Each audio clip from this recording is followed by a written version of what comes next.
那如果打呼影响到旁边人对音疗的体验，那有什么？那就是你运气不好。问说，一般的这种颂钵课的话，就是如果学员打呼怎么办？因为我那时候也是被摸的那一个，就是打呼。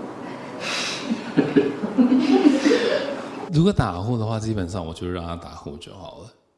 因为其实颂钵的过程有蛮多人会睡着的，所以那个就让他好好休息就好了。因为蛮多人睡眠有问题、有障碍，反而在这样子的场域、这样子的形式跟内容里面，他会有一个很难得的休息。所以如果在床下的学生是在休息的状态、打呼的状态等等的，其实基本上我不太会去干扰他。因为每一个触碰都有可能刺激到他。瑜伽老师在练习的时候，他碰可能是你身体的位置有点跑掉，他调整嘛。那这个在打呼或者在睡觉的情况之下，你去碰，这目的是什么？有的人会被吓到，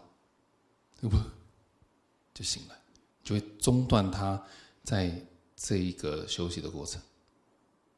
那如果打呼影响到旁边人对音疗的体验，那有什么？那就是你运气不好。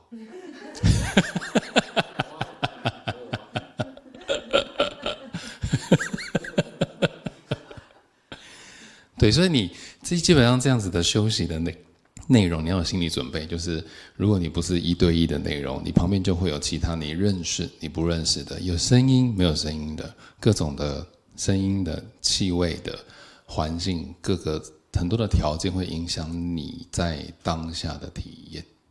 对。